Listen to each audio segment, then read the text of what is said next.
Bonjour et bienvenue sur notre chaîne du concept à l'expertise. Si vous nous rejoignez actuellement sur la chaîne, nous vous invitons à vous abonner et activer la cloche de notification pour ne rien rater sur nos différentes vidéos autour de l'observabilité qui va vous permettre de mieux surveiller et de mieux alerter en cas de dysfonctionnement sur vos différentes infrastructures. Dans cette vidéo, nous allons parler des erreurs courantes que les équipes font lorsqu'ils construisent des tableaux de bord. Donc, durant cette vidéo, on va vous donner différents conseils, les pièges à éviter et surtout les actions à faire pour construire des tableaux de bord efficaces et surtout des tableaux de bord utiles. On verra au long de cette vidéo c'est quoi l'utilité d'un tableau de bord et c'est quoi l'efficacité d'un tableau de bord. Donc, sans plus tarder, on va commencer déjà par définir c'est quoi un tableau de bord. Un tableau de bord, c'est une représentation graphique qui permet de présenter les informations et indicateurs clés de l'entreprise. Bien évidemment, on verra lors de cette formation que beaucoup d'erreurs qui sont faites en entreprise, c'est déjà de ne pas définir c'est quoi les indicateurs clés, dans lequel des gens se mettent à construire des tableaux de bord qui n'est que simplement un regroupement de différentes informations qu'ils ont trouvées. Non, un tableau de bord doit être efficace, donc on doit absolument prendre le temps de trier les informations qu'on affiche. La deuxième des choses, c'est qu'un tableau de bord doit permettre la prise de décision. On ne fait pas un tableau de bord juste pour faire le tableau de bord. On ne fait pas un tableau de bord juste parce qu'on a collecté des informations et que l'on veut les afficher. Non, un tableau de bord doit permettre la prise de décision. Et on verra que lorsqu'on va construire les tableaux de bord, la prise de décision ne pourra pas être la même en fonction des individus. Et on verra comment est-ce que vous devrez adapter vos tableaux de bord pour faciliter la prise de décision en fonction des personnes qui seront derrière vos différents tableaux de bord. Bien évidemment, comme je l'ai dit, les tableaux de bord doivent être adaptés. Parce que quand vous faites des tableaux de bord, c'est ce qu'on a dit au tout début, c'est que un tableau de bord doit être utile. Et donc, si votre tableau n'est pas adapté, elle devient automatiquement inutile. Donc, quand on fait un tableau de bord, c'est pour que les gens les consultent, c'est pour que les gens prennent des décisions à partir des informations. Et on verra aussi qu'à partir d'un tableau de bord, on peut aussi mettre en place un système d'alerting pour signaler automatiquement à différentes équipes les dépassements de seuil. Donc, un tableau de bord doit être utile, un tableau de bord doit être adapté. À côté de ça, il y a un certain nombre de questions que les gens ne se posent pas lorsqu'ils commencent à faire un tableau de bord. Et donc, nous, on a recensé les principales questions que vous devez vous poser à chaque fois que vous commencez à concevoir un tableau de bord. Et donc, la première question que vous devez vous poser avant de commencer un tableau, c'est quel est le but? Parce que comme on l'a dit tout à l'heure, le but d'un tableau de bord, c'est de représenter les KPI. Donc, c'est des informations clés. Et donc, le but, c'est donc déjà d'identifier ces informations clés et de se poser la question, qu'est-ce que j'en fais? Et on verra durant cette vidéo que ce qu'on en fait va dépendre aussi de nos cibles. Parce qu'en fonction de deux équipes dans l'entreprise, les buts ne seront pas les mêmes et donc les informations clés dans les KPI ne seront pas les mêmes.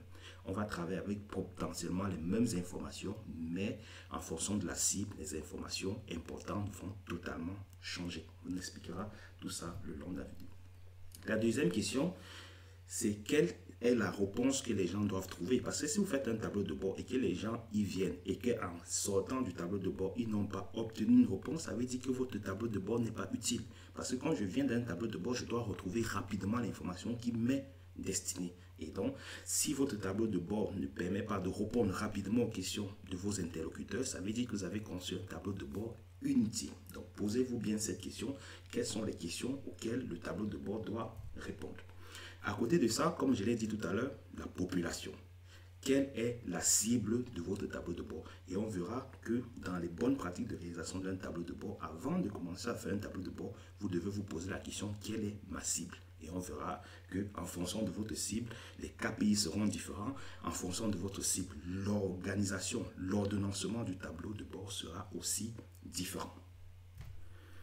L'autre question, c'est aussi de se poser, une fois que vous avez identifié votre cible, est-ce que mon tableau de bord est adapté? C'est ce qu'on verra plus tard quand on va utiliser, on va rentrer dans les détails de construction des tableaux de bord. C'est est-ce que ma cible, l'information que je transmets est adaptée? On verra devant c'est quoi une information adaptée en fonction de sa cible.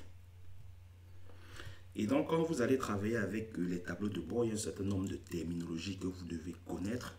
parce que ça va vous faciliter les échanges.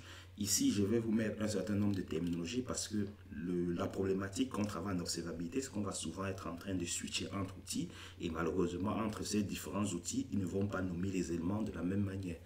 L'élément qui fait l'unanimité, puisqu'on parle de tableau de bord, on va parler plus couramment de dashlet. Les dashlets, un tableau de bord n'est simplement que la juxtaposition de plusieurs dashlets. C'est ce qu'on appelle ces petits encadrés que vous mettez au niveau de votre tableau de bord. Ça, c'est le nom qu'on va dire général puisqu'il découle du tableau, donc une dashlet.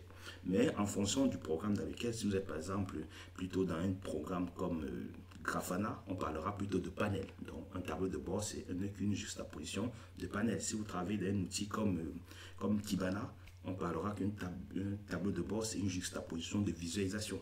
Donc, je pensais à rajouter aussi visualisation. Donc, bien évidemment, vous comprenez qu'un tableau de bord, c'est la juxtaposition en fonction de l'outil. Ça peut porter des noms différents. À côté de ça, il y a une notion, on va revenir dessus, vous allez comprendre pourquoi ça, c'est fondamental. Et dans de nombreuses entreprises, je me suis rendu compte que les entreprises n'utilisaient pas cette fonctionnalité. C'est par exemple dans Grafana, ça s'appelle le Panel Library. Bon, bien évidemment, ce n'est pas une librairie de panel, mais c'est une fonction qui permet à partir de votre panel, donc ce petit dashlet, d'en faire un modèle. Et donc plus tard dans cette vidéo, on expliquera pourquoi est-ce que c'est fondamental. Donc si dans votre conception de tableau de bord, vous n'utilisez pas les panel library, potentiellement, ça veut dire que vous ne respectez pas les bonnes pratiques de construction d'un tableau de bord qu'on va expliquer tout à l'heure. Et donc, comprenez bien que si vous faites des tableaux de bord dans des outils tels que Grafana, vous devez utiliser du panel library. Et on verra que le panel library va vous aider à répondre à certaines problématiques qui vont vous aider à concevoir des tableaux de bord utiles et efficaces. Et puis bien évidemment, j'ai pris le cas de Grafana, mais dans d'autres solutions, vous allez pouvoir avoir les panels library qui vont vous permettre de partager un même panel entre plusieurs tableaux de bord. Et on va voir tout à l'heure pourquoi est-ce que ça va être utile de partager un même panel dans plusieurs tableaux de bord. Déjà, couramment, lorsqu'on est dans du développement, il y a ce qu'on appelle le do not repeat yourself. C'est-à-dire, il ne faut pas se répéter. Et donc, des fois, vous comprendrez pourquoi vous aurez besoin, au sein de plusieurs tableaux de bord, de mettre le même panel. Et donc, la facilité serait de créer plusieurs panels identiques dans plusieurs tableaux de bord, mais lorsque vous avez besoin de faire une édition, vous allez ouvrir tous les tableaux de bord. Donc ça, ce n'est pas du tout les bonnes pratiques, ce n'est pas conforme avec du dry, do not repeat yourself. Et donc, pour reprendre à cette problématique, il faut utiliser les panels library et puis bien évidemment, ça peut porter d'autres noms dans d'autres solutions. À côté de ça, pour qu'un tableau de bord soit efficace, que ça soit facilement lisible, il est recommandé de mettre des en-têtes. Les en-têtes, vous aurez déjà des en-têtes qui vont vous permettre de séparer les sections. Donc, c'est peut-être une section, si vous êtes en train de faire un tableau de bord, par exemple, sur un cluster Kubernetes, vous pouvez faire une section qui va parler, par exemple, de vos pods. Et donc, vous pouvez mettre un en-tête pour dire que ça, c'est la partie qui va parler des pods. Vous pouvez mettre une section sur vos namespaces. Et donc, les headers vont vous permettre de déjà que visuellement, votre cible puisse identifier les différentes sections. À côté de ça, à côté des headers, vous avez aussi les header panels. Donc, le panel header, c'est maintenant au niveau de chaque panel, donc chaque dashlet, vous pouvez aussi rajouter une header. Ça aussi, c'est important. Les gens le négligent des fois, mais c'est important parce que ça permet déjà que quand quelqu'un regarde une dashlet, qu'il sache exactement de quoi parle l'élément. Parce que des fois, vous allez aligner plusieurs dashlets et les gens ne vont pas pouvoir distinguer. Donc, il est important de mettre déjà les headers pour séparer les sections. Et donc, dans chaque dashlet, de bien déclarer les headers. Aujourd'hui, quasiment toutes les solutions de dashboarding que j'ai manipulées, Kibana, Grafana, Dynatrace, tous ont la possibilité de vous permettre de définir des panels headers. N'hésitez pas à utiliser cette fonctionnalité. À côté de ça, bon, maintenant, comme toujours, ça peut porter des noms différents, mais dans le monde de Grafana, on parle de rows. Les rows, c'est exactement comme les headers, donc ça vous permet de séparer des sections, mais l'avantage des rows par rapport aux headers, c'est que les rows peuvent être fermées ou ouvertes. Et donc, dans une row, vous pouvez mettre plusieurs dashlets, et donc vous pouvez fermer, ça permet que lorsque la personne arrive sur le tableau de bord, vous ouvrez par exemple uniquement les rows qui sont utiles, les plus importants, et ceux qui sont utiles mais secondairement importants, vous pouvez les fermer pour ne pas avoir un tableau de bord trop touffu. Donc c'est ça grossièrement la différence entre les headers et les rows. Donc pensez à les utiliser, ça peut apporter une meilleure lisibilité à votre tableau, qui est aussi très importante, parce que si votre tableau n'est pas facilement lisible, cela va poser problème. Parce que comme on l'a dit, quand on fait un tableau de bord, il faut que le tableau de bord soit utilisé. Et si le tableau de bord n'est pas clair, le tableau de bord n'est pas lisible, il ne sera pas utilisé. Donc maintenant, on a présenté ce qu'est un tableau de bord, on a présenté un peu la terminologie, on a un peu essayé de situer le contexte. Maintenant, c'est quoi un tableau de bord? Un bon tableau de bord doit raconter une histoire. Et là, vous comprenez pourquoi tout à l'heure je parlais de cible. Quand on raconte une histoire à ses enfants, bien évidemment, vous comprenez que si votre enfant a 3 ans, lorsque vous lui racontez une histoire, il y a des mots que vous devez supprimer. Quand je dis supprimer, ce n'est pas forcément supprimer, vous devez les remplacer par des mots beaucoup plus simples pour que l'enfant puisse comprendre. Par contre, la même histoire, quand vous racontez à un enfant de 10 ans, pouvez vous permettre de mettre certains mots parce que intellectuellement, cet enfant a la capacité de comprendre. Bon, ça, c'est un peu, vous allez me dire qu'on est en entreprise, on n'a pas d'enfant. Ça, c'est vrai, mais en entreprise, on a la même chose. Pourquoi? Parce que dans l'entreprise, vous avez des cibles différentes. Et on verra que dans l'entreprise, vous aurez des développeurs, dans l'entreprise, vous aurez des opérationnels, dans l'entreprise, vous aurez des managers, dans l'entreprise, vous aurez des commerciaux. Et donc, c'est tous des adultes, mais l'intérêt que chacun va porter l'information, la capacité à comprendre. Parce que quand vous venez parler de classe à un commercial, une classe Java à un commercial, il ne va pas comprendre. Par contre, quand vous parlez de classe à un développeur, il va le comprendre. Par contre, quand vous allez parler de vente, vous allez parler de rentabilité, un commercial, il va comprendre. Mais le développeur, c'est des informations qui ne vont pas l'intéresser. Et donc, c'est la même problématique. Et donc, quand on fait un tableau de bord, c'est pour cela qu'il est important de bien identifier sa cible. Parce que l'information qui devient une KPI pour un développeur n'est pas une KPI pour un manager, n'est pas une KPI pour un commercial. Et donc, il faut répondre déjà à quelle est ma cible. Et c'est ça qui fait que les gens ont échoué leur tableau de bord, même avant d'avoir commencé, parce qu'ils ne se sont pas posé la question de quelle était ma cible. Ne vous inquiétez pas, on va rentrer dans les détails au niveau de tout cela. Donc ça, pour commencer, un bon tableau de bord doit déjà identifier une cible, qu'on appelle aussi couramment le public. Quel est mon public? Et donc, à chaque fois que vous faites un tableau de bord, on donne la même information, mais avec des thèmes et des détails adaptés. Ça, c'est très important. Vous devez garder ça à l'esprit quand vous construisez un tableau de bord. Parce que, comme on l'a dit, vous allez devoir faire des tableaux de bord pour des managers, vous allez faire des tableaux de bord pour des développeurs, vous allez faire des tableaux de bord pour les opérationnels. Et vous comprenez donc que c'est la même information, puisque on va parler d'une application. Prenez une entreprise qui fait du e-commerce. C'est la même application de e-commerce. Mais le développeur va être intéressé par les erreurs 500. Il va être intéressé par les classes Java qui vont faire des erreurs. Par contre, le commercial n'aura absolument rien à faire de ces informations. Ce qui va l'intéresser, c'est combien d'éléments j'ai vendus.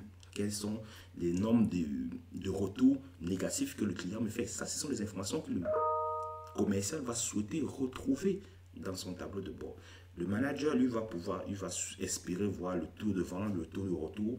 Et donc, vous voyez qu'en fonction du public, le tableau de bord ne peut pas être identique. Vous ne pouvez pas faire un tableau de bord qui est à la fois à la destination d'un développeur et à la destination d'un commercial. Ça, si vous faites déjà ça, ça veut dire que vous avez déjà créé un tableau de bord qui est trop touffu, dans lequel les gens ne vont pas y aller parce qu'il y aura trop d'informations et la majorité des informations leur seront inutiles. Donc, faites des tableaux en fonction de vos cibles. Et donc, comme on le disait, les cibles, ça peut être des développeurs, des opérationnels, des managers. Et donc, comme vous voyez, le développeur, il aura en attente plus des erreurs, plus les classes en erreur.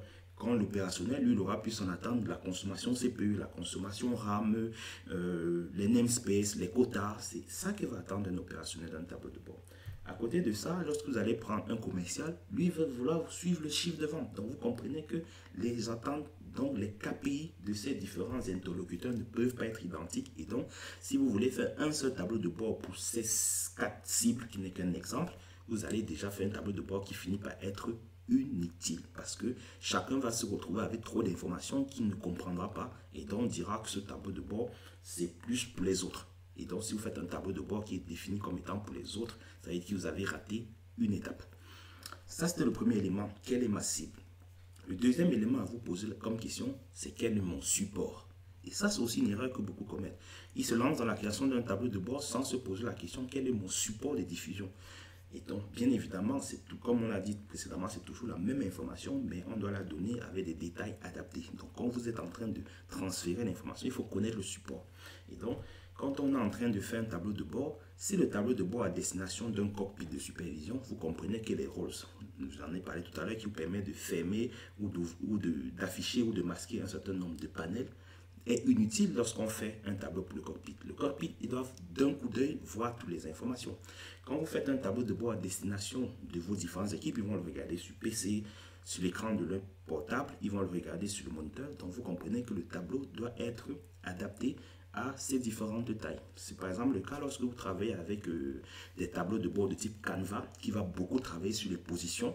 Et donc, vous comprenez que quand vous faites des tableaux de type Canva, il faut déjà vous poser la question parce que quand vous travaillez sur des positions, vous savez que si l'écran s'agrandit ou l'écran se rétrécit, il y a des possibilités que vos positions changent. Et donc, posez-vous toujours la question, quel est mon support de diffusion pour pouvoir créer un tableau de bord qui soit le plus adapté possible.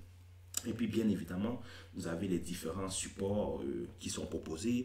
Vous avez, par exemple, de plus en plus de banques qui font des applications mobiles pour smartwatch, dans les montres connectées. Donc, vous comprenez que l'écran, il est tout petit. Donc, vous comprenez que le tableau de bord doit être optimisé pour afficher des informations la plus lisible possible sur un tout petit écran. Et donc, il faut, avant de vous lancer dans la création d'un tableau de bord, de commencer par vous poser la question, quel est mon support? Et si vous ne faites pas ça, ça veut dire que potentiellement vous êtes en train de créer un tableau de bord qui est inutile.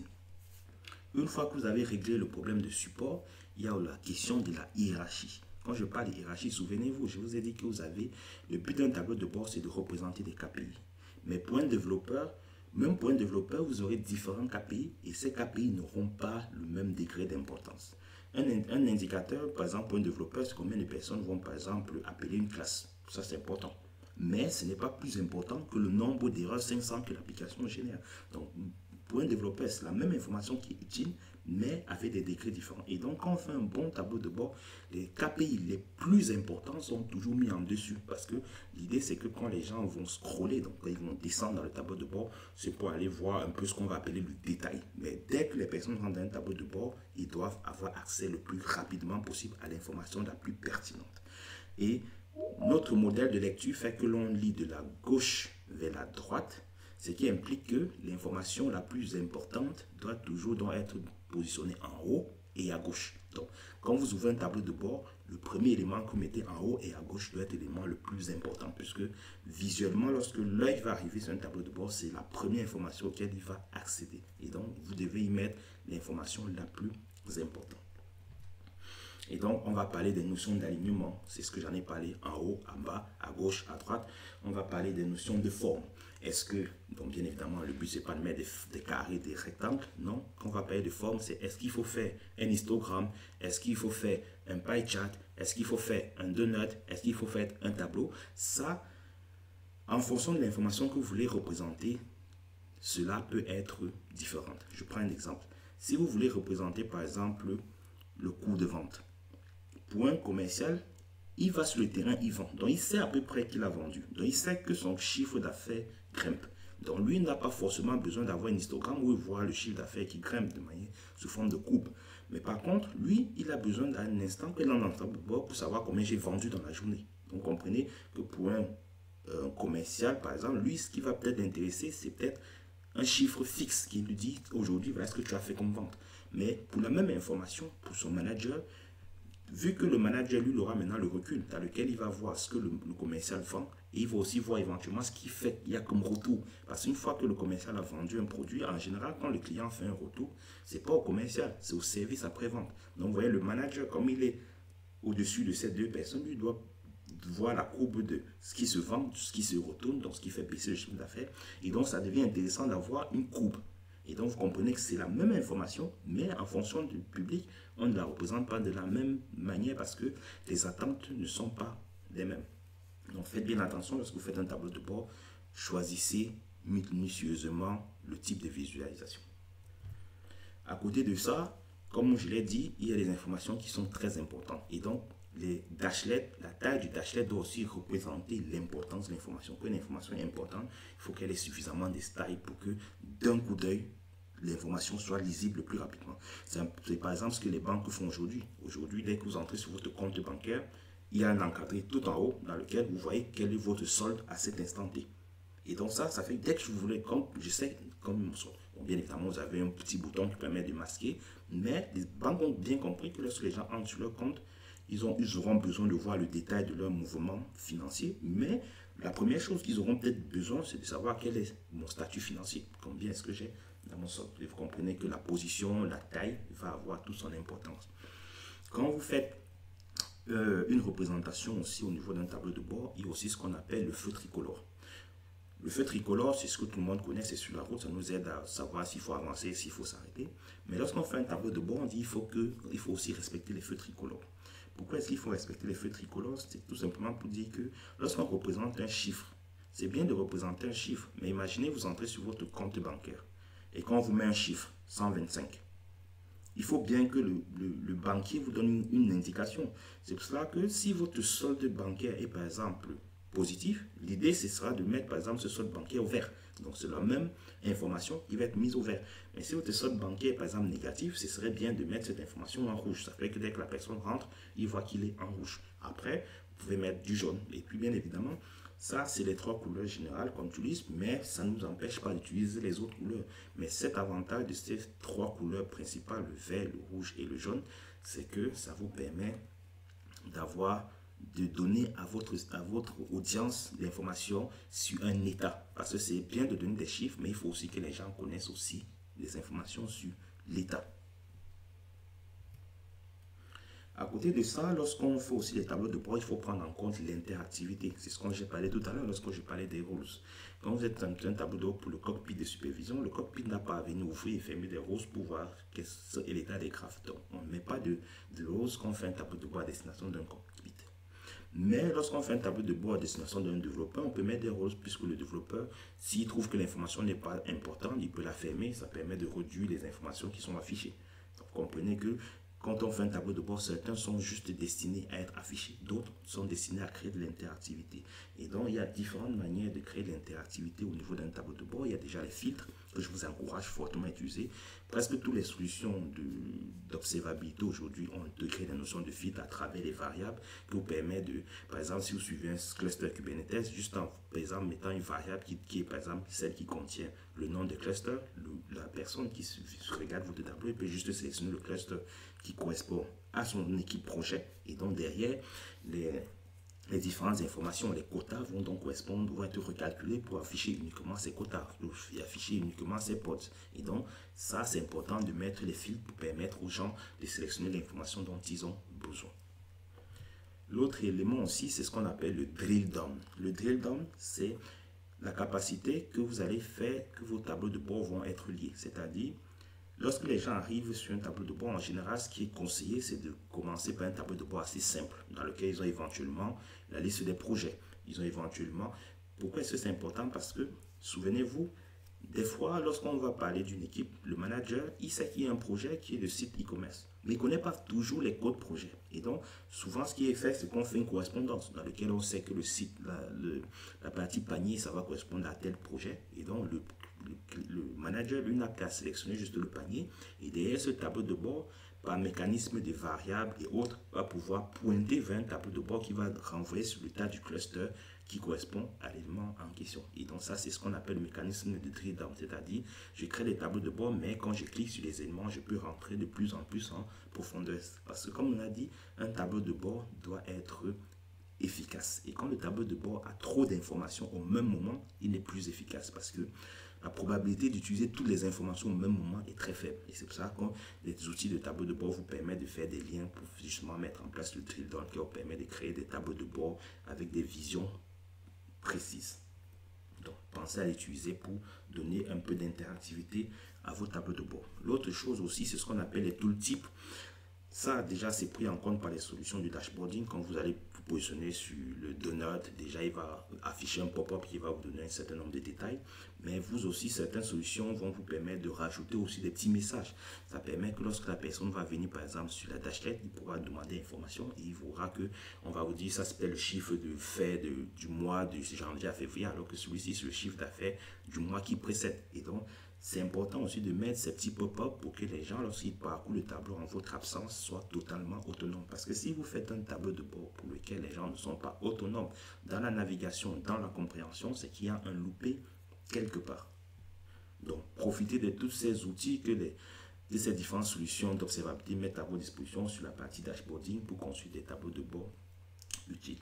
À côté de ça, il y a la question de la contextualisation que les gens oublient de se poser. C'est notamment, tout à l'heure, j'en ai parlé, il faut que les gens soient autonomes. Et pour que les gens soient autonomes, c'est que quand vous venez représenter, par exemple, la mémoire, vous affichez un chiffre, il faut que les gens sachent si c'est la mémoire en giga, il faut que les gens sachent si c'est la mémoire en méga, si c'est la mémoire en puissance. Ça, c'est une information que les gens doivent retrouver rapidement. Donc, pensez à indiquer les unités de mesure. Est-ce que c'est la mémoire affichée plutôt en pourcentage? Ça, vous devez donner ces informations. Comme on l'a dit, un tableau de bord doit être parcouru de manière autonome. Si les équipes ont besoin de vous contacter, ça veut dire qu'il y a des loupés dans votre tableau de bord.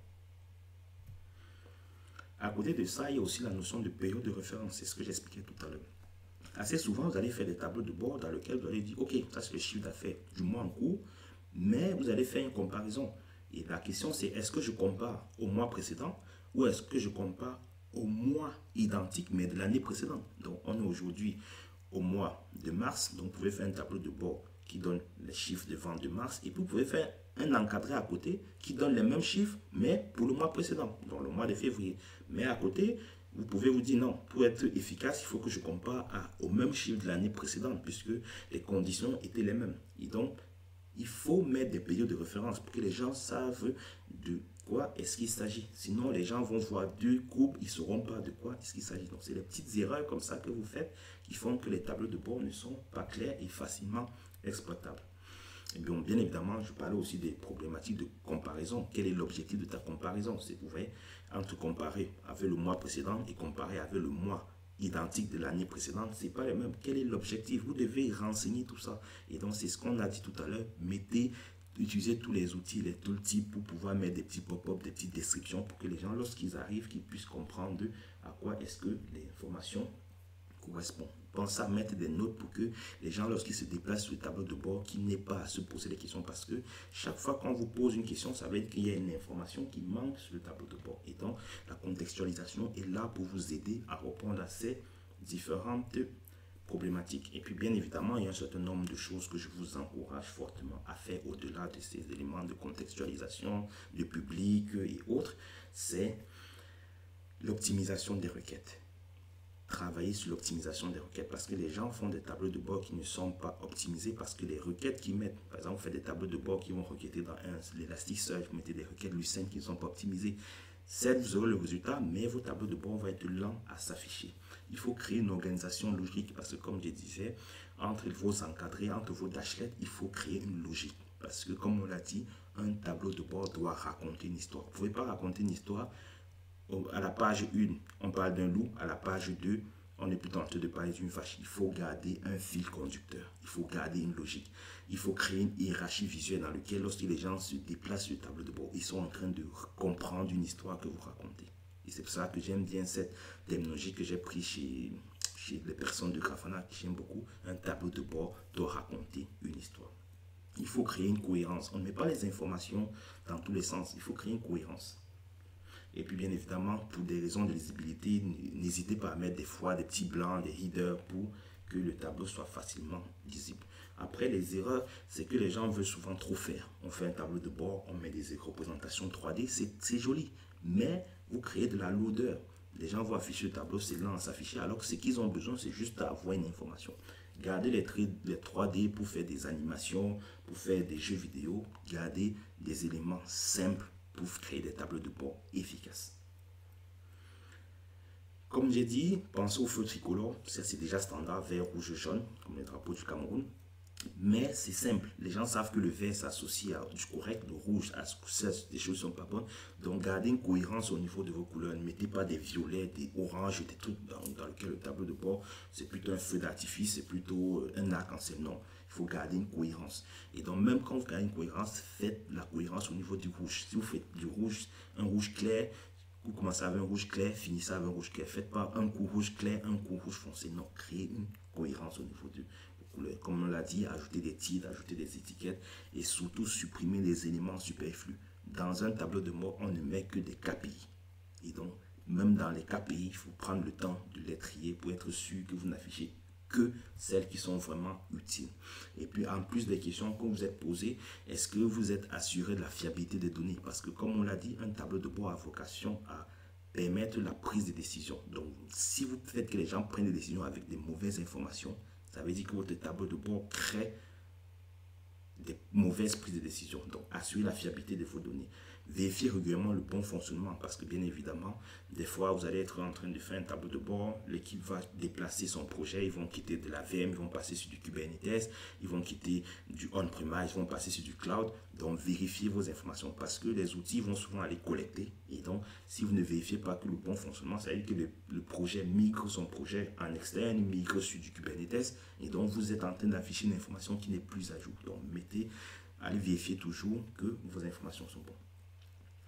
Mettez à jour vos tableaux de bord parce que en fonction de l'évolution de l'entreprise, les objectifs vont changer. En fonction de l'évolution de vos équipes, les besoins vont changer. Donc, recueillez les besoins pour pouvoir être sûr que le tableau de bord répond toujours aux besoins et aux questions auxquelles on se pose vos différentes cibles. Et une chose aussi très importante, il faut analyser l'utilisation. Parce que si vous n'analysez pas l'utilisation des tableaux de bord, vous ne pourrez pas savoir si votre tableau de bord est efficace. Ce qui est aussi pas mal avec Dynatrace, c'est que Dynatrace est capable de calculer ça pour vous automatiquement. Dynatrace, dans son application tableau de bord, il vous affiche le taux de consultation d'un tableau de bord. Et donc, d'un coup d'œil, vous pouvez savoir, ah, ce tableau de bord a un très faible taux de consultation. Ça veut dire qu'il y a soit l'information qu'il affiche n'est pas bonne, soit on n'a pas assez communiqué, soit il y a quelque chose qui ne répond pas aux attentes de la cible. Donc, analysez le taux d'utilisation. Et puis, bien évidemment, c'est comme tout, il faut faire de l'itération. Vous répondez déjà à une première problématique, vous allez recueillir le deuxième besoin et vous faites évoluer le tableau de bord pour répondre aux nouveaux besoins.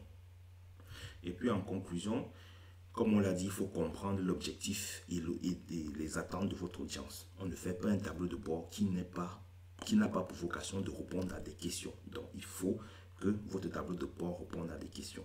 Il faut bien choisir vos KPI parce que, comme on l'a dit, les KPI d'un développeur ne sont pas les KPI d'un opération, ne sont pas les KPI d'un commercial. Pourtant, on est en train de parler de la même application au sein de l'entreprise. Comme on l'a dit, quand on fait un tableau de bord, c'est pour que ce soit le plus clair possible et le plus efficace. Donc, les représentations 3D, il faut les supprimer.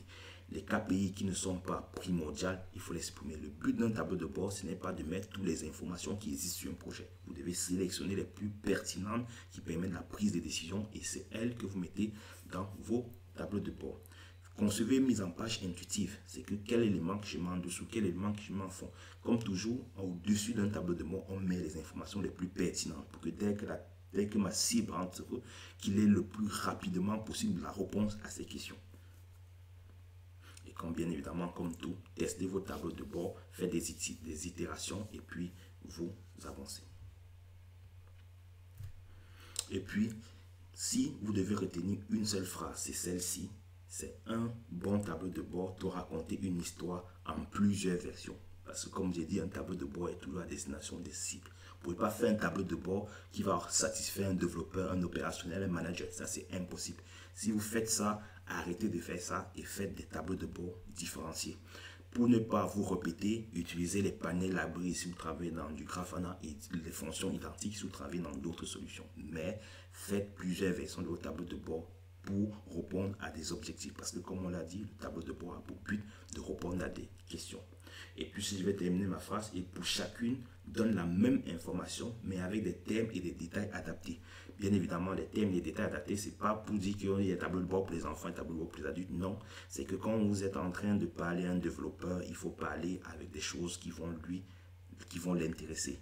Les erreurs, les classes en erreur. Quand vous êtes en train de parler avec un opérationnel, il faut parler des choses qui vont l'intéresser. Les erreurs au niveau du cluster, l'état des pods, l'état du cluster. Ça, c'est les choses qui vont être...